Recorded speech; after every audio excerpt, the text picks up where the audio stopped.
tonight went. All these drafts, you never know how it's going to go.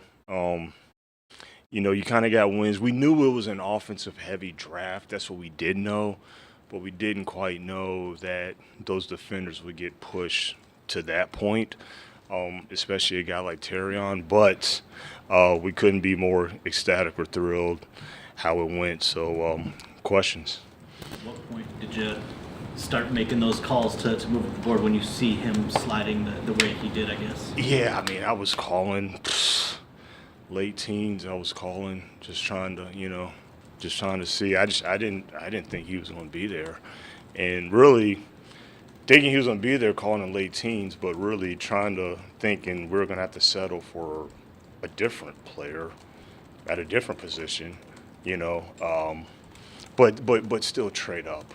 So, but yeah, I mean, it wasn't a whole lot of trade backs that early, just because it kind of fell, I think, well for a lot of people. So, I'm still a little kind of never thought he would be there, but we couldn't be more thrilled. Is this a perfect blend? The ball production. Where we go? Okay, is this a perfect blend of best player, but also a need, which is not necessarily, but the combination? 100%. It doesn't always match up that way. I know you guys have heard me say a million times, we don't care what the position is. We're just going to get the best football player, but it happened to match up with it's the best football player, and it was an area where we wanted to add one at some point. We didn't know if we were going to be able to add one in the first round. And be quite honest, we weren't really anticipating being able to add one in the first round. So we just kind of thought we would kind of be out of the mix for a lot of those guys, especially him, because he was our best. He was our highest rated corner. So. Can you speak to the ball production, obviously the interceptions last year, but I think he defended more passes than he had games played. Just does that translate to the NFL in your mind? Yeah, he's sticky. He can play man coverage. The thing about Terrion, what's great about him, some of these guys, they are what they are, or you might say, well, the ceiling might not be as high, but the thing about him is you go back to his 22 film, you go back to earlier this season, and you saw an incremental just improvement every single game. So I think the first time I watched one of his games was, I think it was an LSU game, and that's kind of when I first kind of saw him. And then I was like, okay, I see skill set, but then you start getting down to those late games. You get down to college football playoffs, and you see him versus Georgia, and it's okay. All right, it's on the come. So and that as well with the skill set. So we feel really good about his floor, but we feel even better about his ceiling. We feel really good about the kid. We brought him in, we interviewed him, brought him in. He's got a big personality. He's got a high ceiling. He's a sticky corner. He'll tackle. He's got good size and length.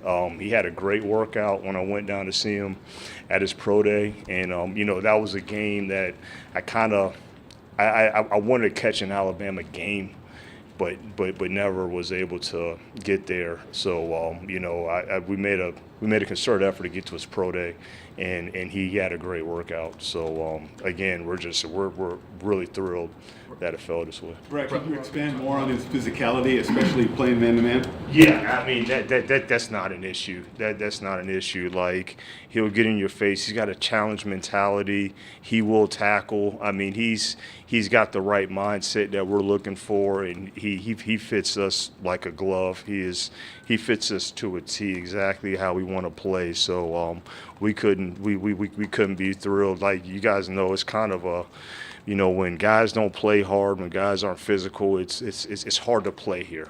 When those guys aren't wired that way. But he's one of those kids that are wired that way. What'd you learn Go from ahead, the Eric. Alabama program a little bit? I mean, 3 straight years of first round, that's rare, man. I mean, I guess the trust that you have in that program as well, too. When you get a guy, you bring in Gibbs, you bring in Jamison Williams, guys that have been productive, Brian Branch. Yeah. And to pick those guys? I mean, how much do you trust Yeah, him? I mean, look, I have so much respect, for Nick and everything that he's done with that program. Those are one of those places where when I was a young Southeast scout, you just go to Alabama, you just want to just camp out there for a week, just because not only they had really good players, but you knew the level of player that you were getting. You saw the type of practices that they were having and the information access, but I mean ultimately, the coaching that they were already receiving. Those guys practice hard. They practice intense, and so you just kind of I think I said it last year about not only Alabama, but we got the two kids from Iowa last year. You have, and it's a lot of other schools that I can say that about. You got Michigan right down the road, but when you pull kids out of those programs, you pretty much have a good feel. Not all of them are exactly the same as a person, but you kind of know what they've already been through, and you definitely know what kind of coaching that they've already had, and you've seen them verse at the highest level, and there's really not a whole lot more to see. So again, I would have never thought it would have worked out that with the continuous Bama to Bama to Bama, but I'm not surprised either, because we know how we want to build our football team. And those guys have been a stalwart powerhouse in the top college football conference for a very long time. And again, Saban, you see him in practice. He spends a lot of times with those DBs. Every time I've been to practice, in Alabama practice. So again, it gives you a little bit higher level of comfort. Brad, what did you learn about his mindset and the way he's wired during the pre-draft process? Yeah, I mean, he's got, a lot of energy, again, he's got a challenge mindset. He's got a challenge mentality. He's got the physicality. I mean, he's gritty, and that's just, and he's still developing. That's the thing about him. I mean, he's still growing and he's still getting better, but that's what you kind of love about him. He is a corner. He is,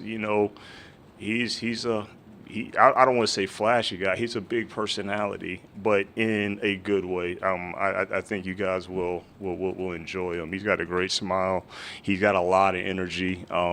He's got different interests. So I know me and Dan enjoyed our time that we spent with him, and as well as all of our coaches. So the mindset checked. That box was checked, and obviously the player and the skill set check. And as you guys know, it's more than just the skill set for us. That's the easy part. That's the easy part to see if someone is athletic, to see if someone can run fast, can change directions. That's you can do that day one. It's like, how's the guy wired? And we felt good about that. Brad, you said he was the number one corner on your board. I don't think that's going to surprise many people. I think probably a lot of teams agreed with you. But there was a group, I guess, of corners there that maybe some people had differently ordered. I'm just curious, how close was that group of 3 to 5 corners for you guys? And really, what was the thing that maybe set Terrion apart from that collective? Yeah, and again, this is the great thing about the draft.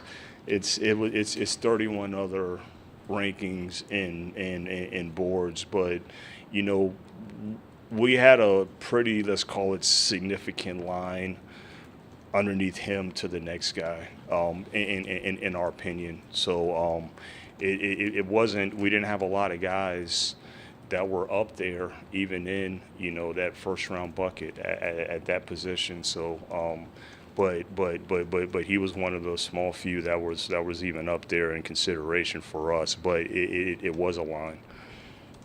Thank you guys. Thanks, guys. Thanks, Brad. Thanks, Brad.